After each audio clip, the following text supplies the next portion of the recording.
प्यारे बच्चों, हम कंटिन्यू कर रहे हैं लेसन नंबर 15 प्रायिकता।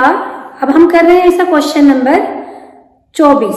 इसमें हमें दिया हुआ है एक पासे को 2 बार फेंका जाता है, तो इसकी क्या प्रायिकता है। इस क्वेश्चन के हमें 2 पार्ट दिए हुए हैं कि 5 किसी भी बार में नहीं आएगा और 5 कम से कम एक बार आएगा। तो बच्चों, इस क्वेश्चन को करने के लिए अब आपको पता लग गया है, पहले भी क्वेश्चन कर चुके हो कि एक पासे को 2 बार फेंका जाए या दोनों पासों को एक साथ फेंका जाए तो हमारे पास कुल संभव परिणाम कैसे होते हैं 36। अगर एक पासे को 2 बार फेंका जाए तो हो सकता है पहली बार में एक आया हो, दूसरी बार में भी एक आया हो। आपको लिखने का तरीका समझना है, पहली बार में एक आया हो, दूसरी बार में 2 आया हो, पहली बार में एक आया हो, दूसरी बार में 3 आया हो, ऐसे करके 1 से 6। या ये भी हो सकता है कि 2 1 आया हो, यानी पहली बार में 2, दूसरी बार में 1। तो इस तरह करके हमने ये सारे के सारे केसेस लिख लेने हैं, ठीक है। तो अब क्वेश्चन में हमें क्या पूछा गया है कि एक पासे को 2 बार फेंका जाता है, इसकी क्या प्रायिकता है कि 5 किसी भी बार में नहीं आएगा। तो हमारे पास 5 किसी भी बार ना आए, उसके हमें क्या लेने हैं, अनुकूल परिणाम। तो हमारे पास पहले भाग के लिए 5 किसी भी बार ना आने के अनुकूल परिणाम, अनुकूल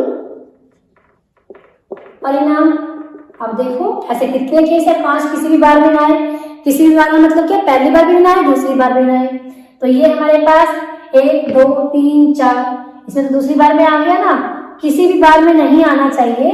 तो हम वो सारे केसेस छोड़ देते हैं जिसमें 5 या तो पहली बार में आ गया, या दूसरी बार में आ गया, या दोनों बार में आ गया। यानी कि एक तो हमने ये छोड़ दिया, एक हमने ये छोड़ दिया, एक ये भी छोड़ दिया, ये भी, ये सारे एक लाइन के छूट जाते हैं, ठीक है ना। अब ये 5 वाली पूरी लाइन छूट जाएगी। ये हमारे पास इन सब में क्या आ गया, 5 पहली बार में आ गया था, तो हमें किसी भी बार में नहीं चाहिए, सारे केस छूट गए। बाकी सब में किस में आ रहा है, दूसरी बार में। तो कितने केस है जैसे छूट गए, 1 2 3 4 5 6 7 8 9 10 11। यानी कि हमारे पास 11 ऐसे केस हैं जिसमें जो 5 आया था किसी न किसी बार में। तो टोटल केस कितने हैं, 36। तो कितने केस ऐसे बच गए जो हमारे पास जिनमें 5 नहीं आया एक भी बार। तो ये हमारे पास अगर गिनोगे तो 25 केस ऐसे बन जाएंगे जिनमें 5 एक बार भी नहीं आया। 5 इसमें नहीं आया, ना पहली बार में आया, ना दूसरी बार में, ना पहली बार में, ना दूसरी बार में, ना पहली बार में, दूसरी बार में। तो वो सारे केस हमने गिन लिए। तो ये कितने बन जाते हैं हमारे पास 25। यानी 25 परिणाम ऐसे हैं जिनमें 5 एक बार भी नहीं आया। तो प्रायिकता कितनी बन जाती है हमारे पास, 25/36 के बराबर। अब इस क्वेश्चन का दूसरा भाग हमें दिया हुआ है। दूसरे भाग में कहा गया है कि 5 कम से कम एक बार आएगा। 5 कम से कम एक बार आना चाहिए। कम से कम एक बार का मतलब पहली बार में आ जाए, या दूसरी बार में आ जाए, या दोनों बार में आ जाए। तो ये जो सारे केसेस हमने राउंड किए थे, इन सब में क्या था, तो 5 पहली बार में आया हुआ है, या 5 किस में आया हुआ है, दूसरी बार में आया हुआ है। ये सारे केस इसमें 5 दूसरी बार में आया हुआ है, ये सारे केस इसमें 5 पहली बार आया हुआ है। ये किसी वो सारे के सारे केसेस जिनमें 5 किसी न किसी बार आया हुआ है। तो ये गिनती में कितने थे हमारे पास, 11 है। तो इसमें हमारे पास अनुकूल परिणाम हो जाते हैं 11। तो हमारे पास 5 किसी न किसी बार आने की प्रायिकता हो जाएगी 11/36 के बराबर। तो ये क्वेश्चन नंबर था 24। अब इससे पहले हमारे पास एक क्वेश्चन नंबर हमने किया 24, इससे पहले हमने 23 नंबर छोड़ दिया है, 23 को भी कर लेते हैं। 23 हमारे पास क्या दिया हुआ है, एक खेल में 1 रुपए के सिक्के को 3 बार उछाला जाता है, ठीक है बच्चों। आपको पता है 1 रुपए का सिक्का एक बार उछालेंगे तो चित आएगा या पट आएगा, लेकिन इसने कहा कि अब 1 रुपए के सिक्के को 3 बार उछाला गया और प्रत्येक बार का परिणाम लिख लिया जाता है।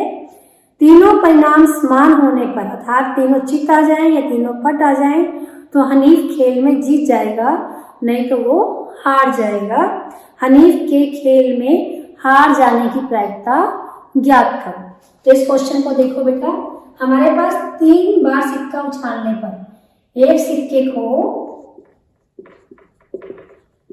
3 बार उछालने पर कुल संभव परिणाम ये निकाल लेते हैं हम। कुल संभव परिणाम। अब सारे केस हमें लिखने हैं। हम क्या करते हैं, जो हमारे पास चित्त है उसको हम लिखते हैं H से, जो पट है उसको हम लिखते हैं T से। तो जब सिक्के को उछालना शुरू किया तो हो सकता है कि पहली बार में तो क्या आया हो, चित्त आया हो, दूसरी बार उछाला तब भी क्या आ गया हो, चित्त आ गया हो, तीसरी बार उछाला तब भी क्या आ गया हो, चित्त आ गया हो सकता है ना ऐसा। तो अब हम क्या करते हैं, सारे केस लिखने हैं हमें। तो पहली बार में भी चित्त आया, दूसरी बार में भी चित्त आया, तीसरी बार में भी चित्त आया, यानी तीनों बार ही चित्त हो गया। लेकिन ऐसा भी तो हो सकता है कि चित्त तीनों बार ना आया हो, चित्त 2 बार आया हो, यानी पहली बार भी चित्त आया हो, दूसरी बार भी चित्त आया हो, लेकिन तीसरी बार क्या आ गया हो, पट आ गया जब उसने सिक्के को उछाला।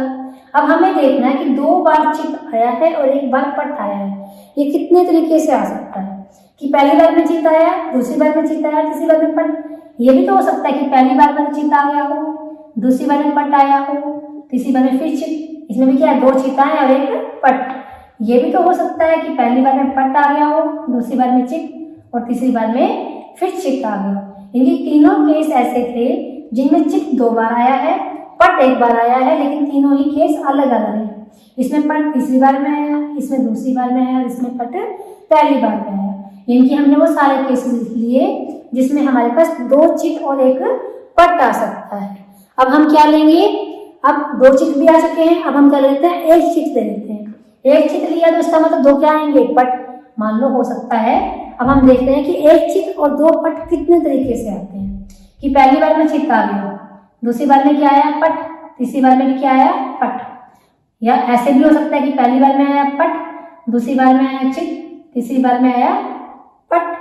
ये भी हो सकता है कि पहली बार में आया पट, दूसरी बार में आया पट, तीसरी बार में आया चित्त। इनके तीनों केस ऐसे थे जिसमें 1 बार तो चित्त आया और 2 बार पट आया, लेकिन अलग अलग तरीके से आया। इसमें पहली बार में पट आया, चित्त आया, इसमें दूसरी बार में आया और इसमें तीसरी बार में आया।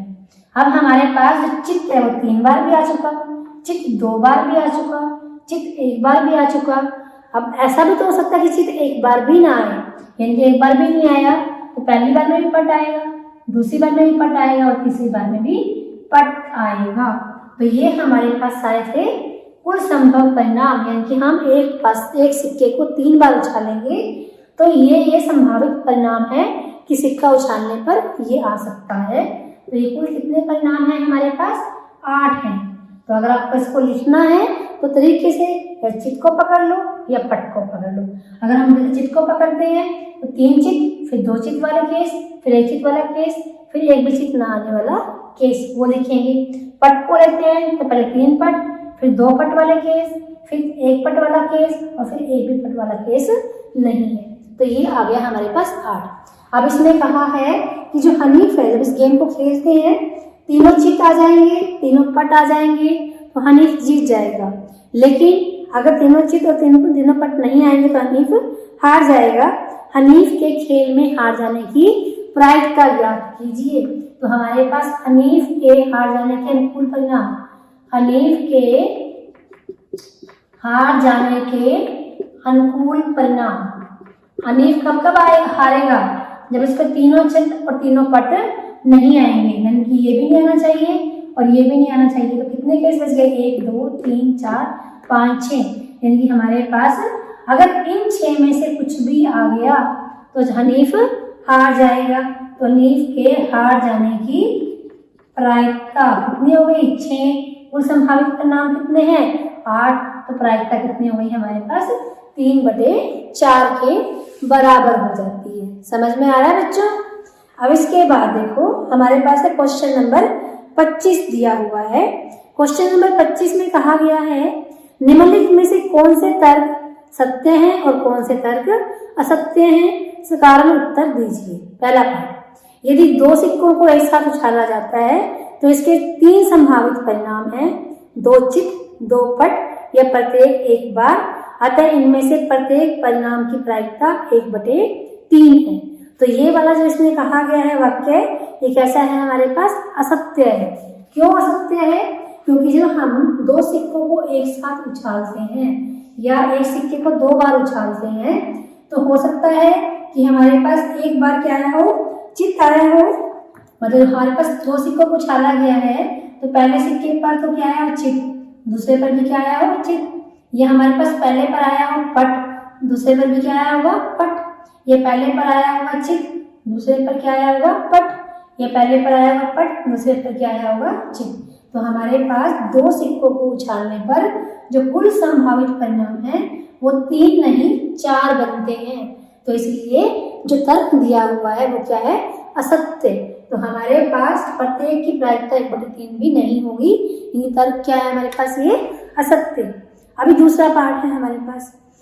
इसके दूसरे पार्ट में कहा गया है यदि एक पासे को फेंका जाता है तो इसके 2 संभावित परिणाम होते हैं, एक विषम संख्या या एक सम संख्या। अतः एक विषम संख्या ज्ञात करने की प्रायिकता कितनी होती है, 1/2। अब बच्चों पासे पर क्या लिखा हुआ है, 1 से लेकर 6 तक संख्याएं लिखी हुई हैं।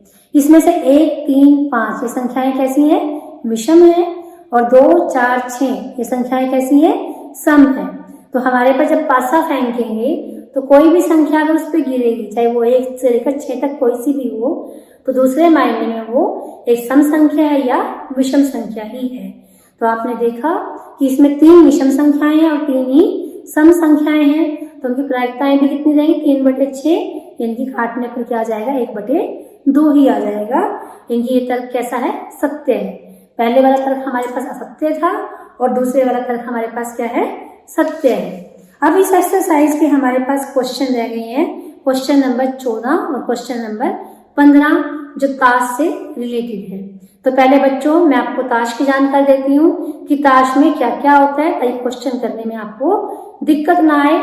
फिर इससे हम रिलेटेड क्वेश्चन करेंगे, क्वेश्चन नंबर 14 और क्वेश्चन नंबर 15। तो बच्चों जैसे आप सब जानते हो ताश लगभग सब बच्चे खेलते हैं। तो आपने नोट किया होगा ताश में कुल कितने पत्ते होते हैं, 52। और 52 पत्तों में क्या खास बात होती है वो आज हम डिस्कस कर रहे हैं, ताकि हमें प्रायिकता के क्वेश्चन आसानी से हल कर सकें। तो इसके लिए बच्चों देखो मैंने यहाँ पर अलग अलग कर रखे हैं पत्ते। अलग अलग मैंने किस आधार पे किए हैं वो आधार देखो। आप ये देख रहे हो कि जो आपके पास ये वाला पत्ता है, एक मैंने ये अलग से लिया, एक ये वाला लिया अलग से मैंने। तो हमारे पास इन पत्तों पे अलग अलग चिन्ह लगे हुए हैं। जो ये वाला पत्ता है इस पर हमारे पास जो चिन्ह लगा हुआ है इसको बोलते हैं, चिन्ह है ये ईंट का।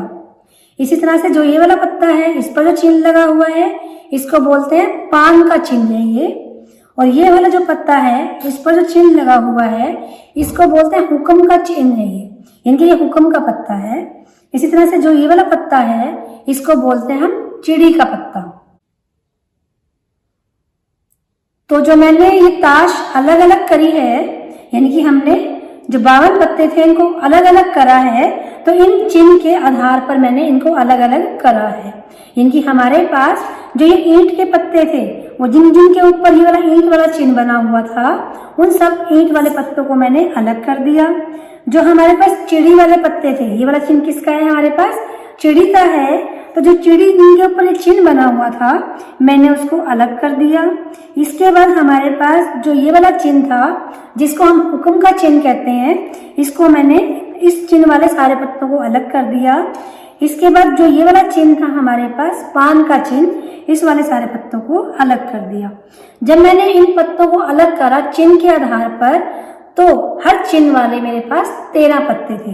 यानी कि काउंट करते हैं तो हमारे पास 1, 2, 3, 4, 5, 6, 7, 8, 9, 10, 11, 12, 13। यानी कि इस तरह से भी कर सकते हो। यह इसको हम बोलते हैं इक्का। ये हमारे पास 2, 3, 4, 5, 6, ये हमारे पास 7, ये हमारे पास 8, 9, 10, ये हमारे पास क्या, गुलाम, बेगम, बादशाह। यानी कि गिनती करेंगे तो 11, 12, 13। कुल हमारे पास कितने पत्ते हैं, 13। यानी कि हमारे पास पान के भी 13 पत्ते हैं, ईंट के भी 13 पत्ते हैं, हुक्म के भी 13 पत्ते हैं और चिड़ी के भी 13 पत्ते हैं। तो ये बात ध्यान में रखनी है कि चिन्ह के आधार पर हमारे पास पूरी ताश में 4 तरह के चिन्ह होते हैं और चिन्ह के आधार पर हम ताश को 4 भागों में बांट सकते हैं और हर भाग में हमारे पास 13 पत्ते होते हैं। यानी ईंट के भी 13 पत्ते होते हैं, पान के भी 13 पत्ते होते हैं, हुक्म के भी 13 पत्ते होते हैं और चिड़ी के भी 13 पत्ते होते हैं। दूसरी बात बच्चों हमारे पास कि हमारे पास पूरी ताश में 52 पत्ते हैं। आप देख रहे हो जो ईंट और पान के पत्ते हैं वो कैसे हैं, लाल रंग के हैं। लेकिन इनकी जो उनके ऊपर चिन्ह बने हुए हैं वो कैसे हैं, लाल रंग के हैं। जो उनके ऊपर नंबर लिखा हुआ है वो भी किससे लिखा हुआ है, लाल रंग से लिखा हुआ है। लेकिन जो हुक्म के और चिड़ी के पत्ते हैं वो काले रंग से लिखे हुए हैं, ठीक है ना। उनके ऊपर नंबर लिखा हुआ वो भी काले रंग से है, जो चिन्ह बना हुआ है वो भी कैसा है, काले रंग से है। तो अब देखो 13 पत्ते तो चिड़ी वाले, 13 पत्ते हुक्म वाले, तो 26 पत्ते कैसे हो गए, काले। ऐसे ही हमारे पास पान वाले और ईंट वाले 26 पत्ते कैसे हो गए, 13 और 13 26, 26 पत्ते कैसे हो गए हमारे पास, लाल रंग के। इनकी ताश में कुल पत्ते हमारे पास 52 हैं, उसमें से 26 हमारे पास लाल होते हैं और 26 हमारे पास काले होते हैं। अब बच्चों हमारे पास है नंबर कैसे लिखे होते हैं। अब देखो इसमें हमारे पास जो पहला पत्ता है इस पर लिखा हुआ है ए। तो आप लोगों ने कभी ताश खेली होगी तो इस पत्ते को बोलते हैं इक्के का पत्ता। तो हमारे पास हर चिन्ह का एक एक पत्ता इक्के वाला है। चिड़ी का भी इक्का एक है, एक हुक्म का इक्का है, एक पान का इक्का है और एक ईंट का इक्का है। यानी कि हमारे पास पूरी ताश में 4 इक्के हैं और चारों इक्कों में से हर चिन्ह का एक एक इक्का है। यानी कि हमारे पास 4 इक्कों में से 2 इक्के लाल हैं और 2 इक्के काले हैं।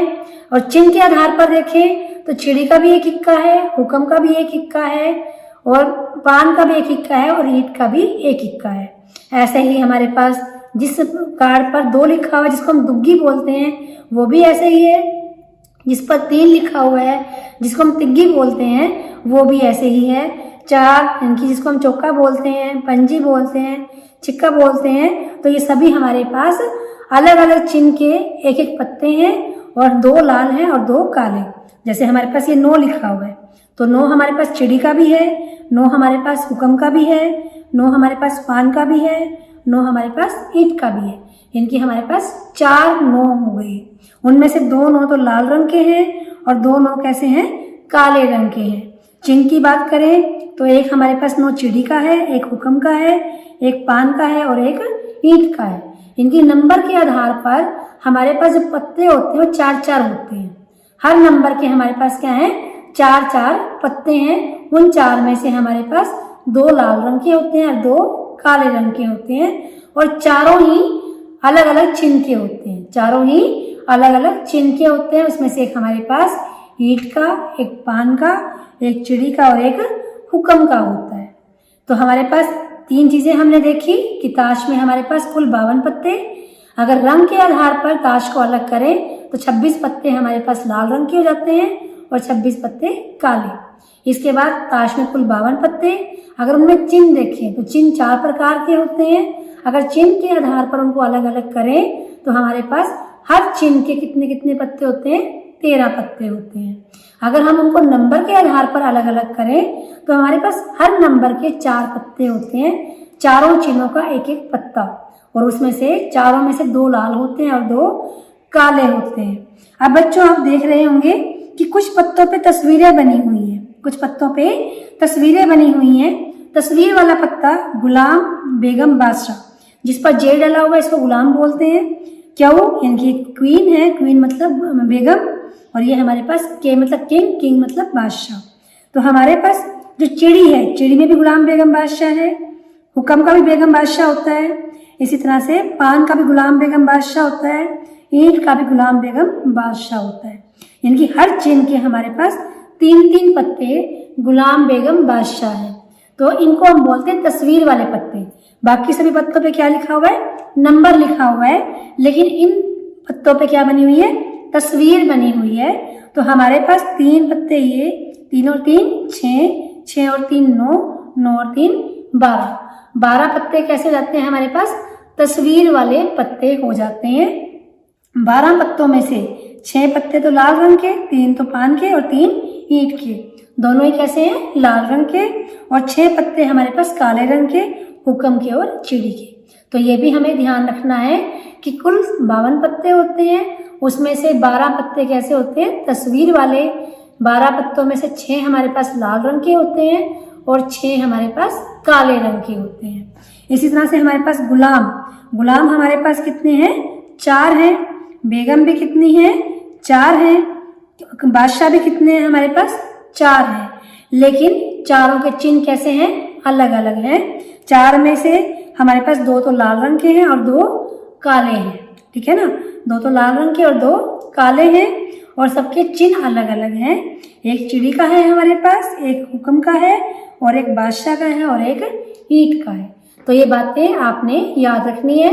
आपके घर में भी अगर ताश पड़ी हुई है तो उसको निकाल कर आपने इसको अच्छे से समझना है। तो अब हम इसको इस पर आधारित क्वेश्चन करते हैं। तो बच्चों, आपने देखा ताश में कुल पत्ते कितने थे, 52। कुल पत्ते होते हैं 52। 52 में से लाल रंग के कितने होते हैं, 26 पत्ते। और काले रंग के कितने पत्ते गिने आपने, 26।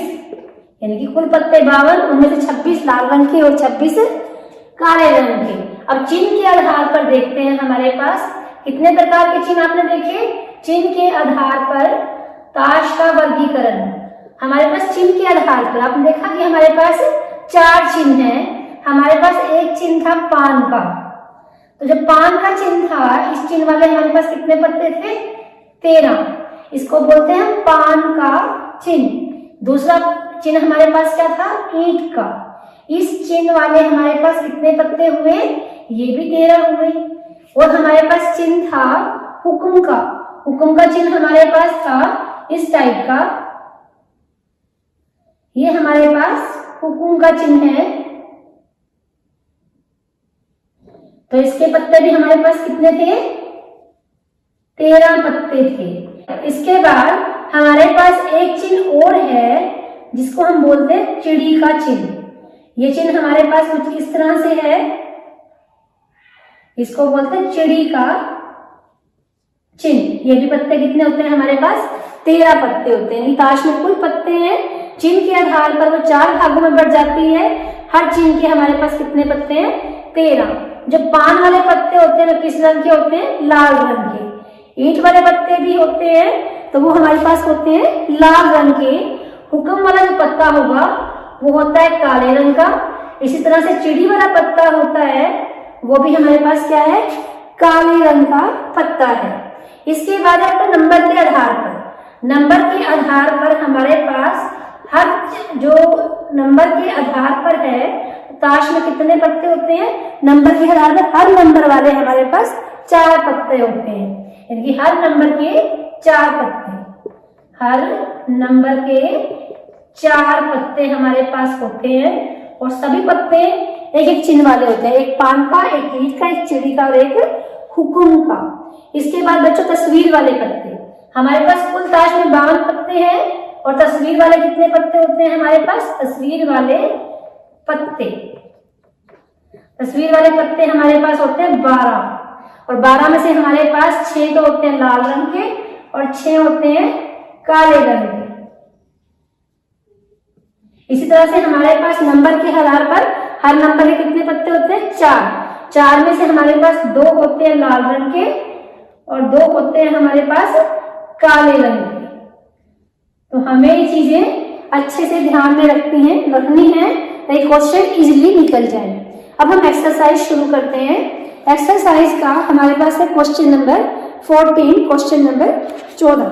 क्वेश्चन नंबर 14 में कहा गया है कि 52 पत्तों की अच्छी प्रकार से फेंटी गई गड्डी में से एक पत्ता निकाला जाता है। निम्नलिखित को प्राप्त करने की प्रायिकता ज्ञात करो।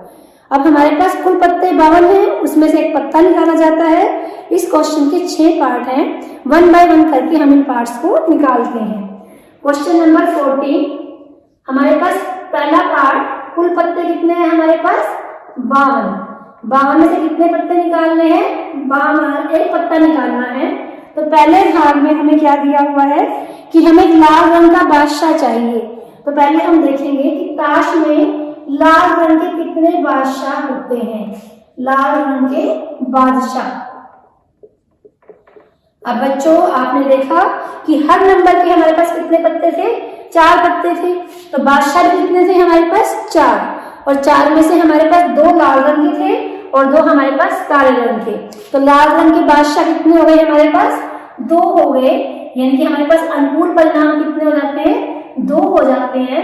तो लाल रंग का बादशाह आने की प्रायिकता, बादशाह आने की प्रायिकता ये कितनी हो जाएगी? अनुकूल परिणाम बटे कुल परिणाम 2/52। इसको हम 2 के पहाड़े से काट भी सकते हैं, तो कितना आंसर आ गया हमारे पास? 1/26 आ जाता है। अब हमारे पास है इसका दूसरा भाग। हमें कहा गया है एक फेस कार्ड अथवा तस्वीर वाला पत्ता, यानी कि अब हमें कुल 52 पत्तों में से पत्ता निकालना है, वह तस्वीर वाला पत्ता होना चाहिए।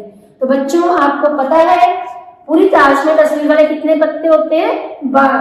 तो क्या लिखोगे? तस्वीर वाले पत्तों की संख्या लिख लो, या तस्वीर वाले पत्तों के अनुकूल परिणाम लिख लो, या सिंपल तस्वीर वाले पत्ते लिख लो।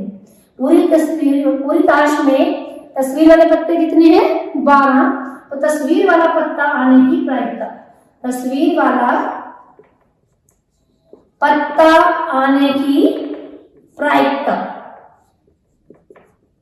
तो बच्चों कुल पत्ते हमारे पास 52 है, कुल संभव परिणाम और अनुकूल परिणाम कितने आए हैं? 12, क्योंकि पूरी ताश में हमारे पास 12 पत्ते ही तस्वीर वाले हैं।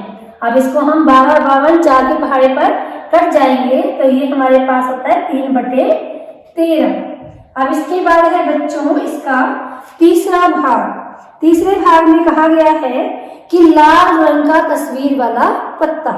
अभी हमने दूसरे पार्ट में क्या किया कि तस्वीर वाला पत्ता चाहिए, तस्वीर वाले पत्ते हमारे पास 12 थे, लेकिन अब हमें 52 पत्तों में से एक पत्ता निकालना है, वो लाल रंग का तस्वीर वाला पत्ता होना चाहिए। तो बच्चों अब आपको पता है कि हमारे पास तस्वीर वाले लाल पत्ते कितने होते हैं? 6। यहाँ लिखोगे लाल तस्वीर वाले लाल पत्ते, तस्वीर वाले लाल पत्ते कितने हैं हमारे पास? 6। तो तस्वीर वाला लाल पत्ता आने की प्रायिकता, तस्वीर वाला लाल पत्ता आने की प्रायिकता। बहुत सिंपल क्वेश्चन हो जाते हैं अगर आप इसको अच्छे से समझ लेते हैं। इनके अनुकूल परिणाम अब कितने हैं हमारे पास? 6 है, और कुल तो हमारे पास 52 ही है। अब ये किस पर कट जाएगा? ये हमारे पास 2 के पहाड़े पर या हमारे पास 3 के पहाड़े पर कट रहा है।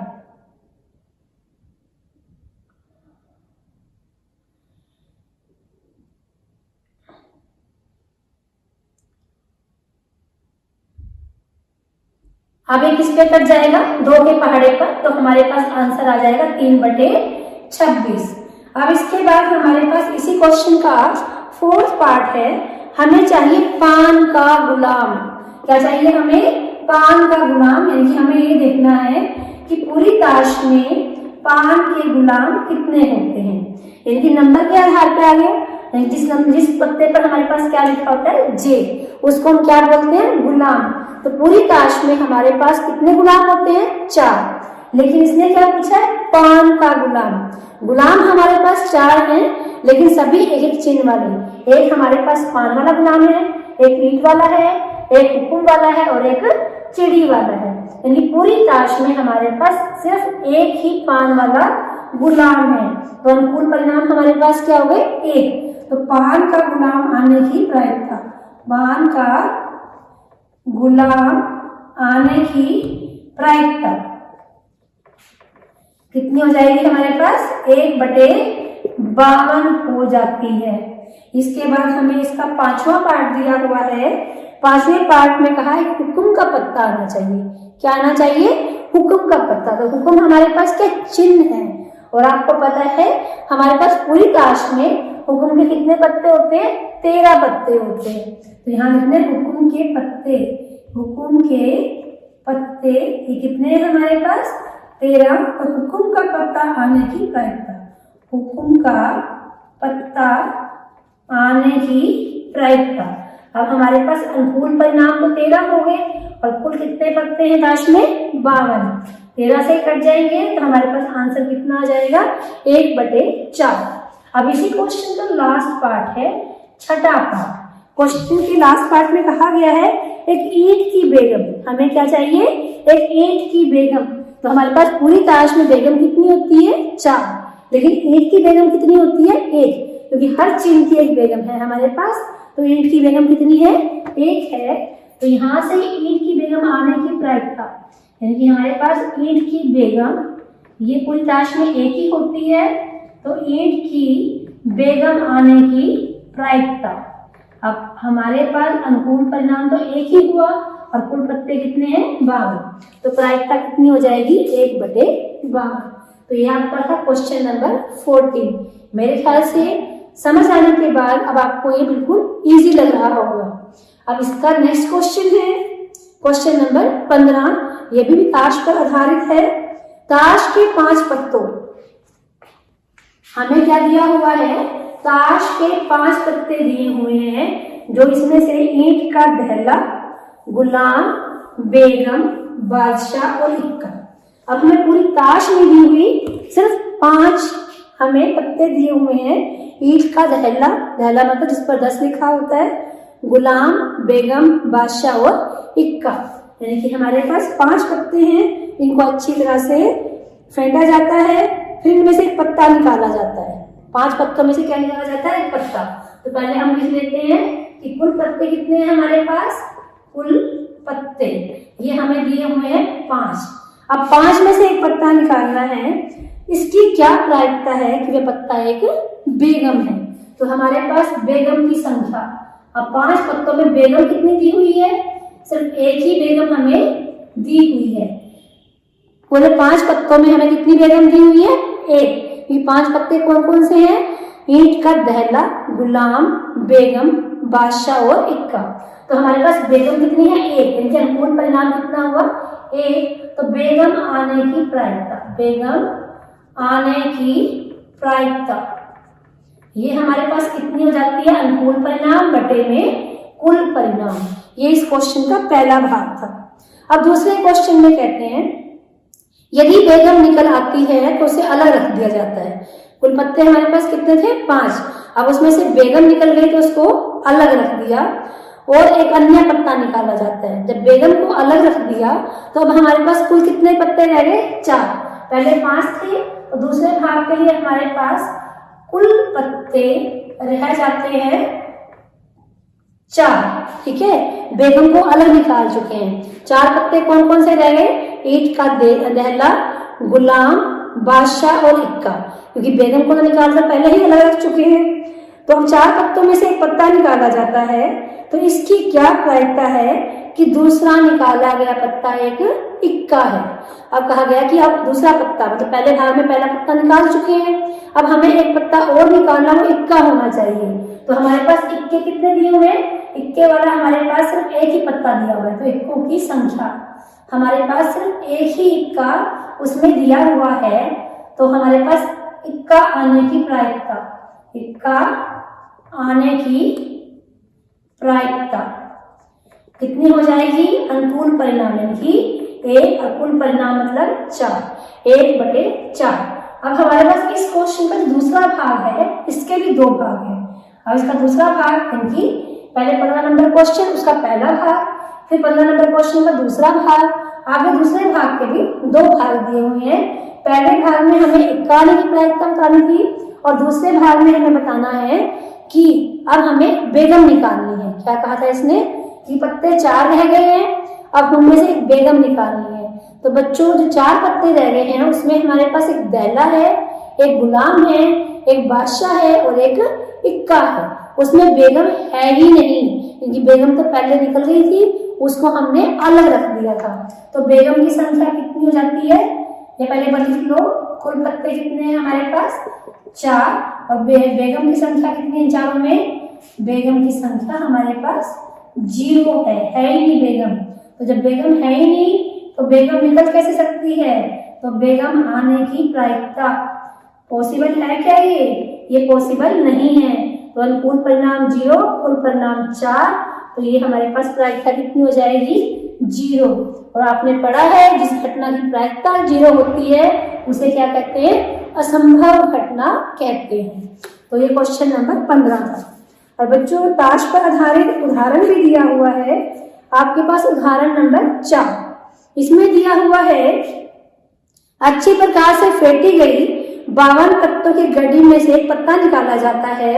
इसकी प्रायिकता परिकलित कीजिए कि यह पत्ता एक इक्का होगा। अब बच्चों कुल पत्ते हमारे पास 52 ही हैं। हमें क्या निकालना है? एक इक्का, सिर्फ इक्का।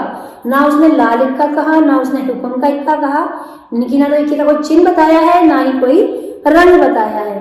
तो पूरी ताश में हमारे पास इक्के कितने होते हैं? 4। यानी जिन पत्तों पर ए लिखा होता है वो पत्ते कितने होते हैं हमारे पास? 4। इनको हम बोलते हैं इक्का। इनकी इक्कों की संख्या कितनी है? 4। तो हमारे पास अनुकूल परिणाम 4 और कुल पत्ते 52। तो हमारे पास इक्का आने की प्रायिकता, इक्का आने की प्रायिकता ये कितनी हो जाती है? 4/52। 4 से काट लेते हैं इनकी 1/13 के बराबर हो जाती है। इसी का दूसरा पार्ट है एक इक्का नहीं होगा। ये हमारे पास क्या? इक्का आने की प्रायिकता। अब हमें क्या निकालना है? इक्का नहीं आने की प्रायिकता। तो बच्चों आप पढ़कर आए हो, अगर इक्का नहीं आने की प्रायिकता निकाले, इक्का नहीं आने की प्रायिकता, तो जो आने की प्रायिकता है उसको किस में से माइनस करोगे? 1 में से, यानी 1 - 1/13। 1 में से आने की प्रायिकता माइनस कर दोगे तो कौन सी प्रायिकता आ जाएगी? इक्का नहीं आने की प्रायिकता। तो 13 इसमें हमारे पास एल्शियम, 13 - 1 तो कितना हो गया हमारे पास? 12/13। जैसे हमने स्टार्टिंग में क्वेश्चन किए थे, किसी घटना के होने की प्रायिकता और किसी घटना के ना होने की प्रायिकता किसके बराबर होती है? 1 के बराबर। तो हमें आने की, इक्का आने की प्रायिकता दी हुई है और इक्का ना आने की प्रायिकता निकालनी है। तो इक्का ना आने की प्रायिकता कितनी हो जाएगी? इस 1 में से ये वाला 1/13 माइनस कर दोगे तो हमारे पास कितना आ जाता है? 12/13 के बराबर। तो ये एक्सरसाइज आपकी यहाँ पर खत्म होती है। उम्मीद है आपको अच्छे से समझ में आई होगी। Thank you very much.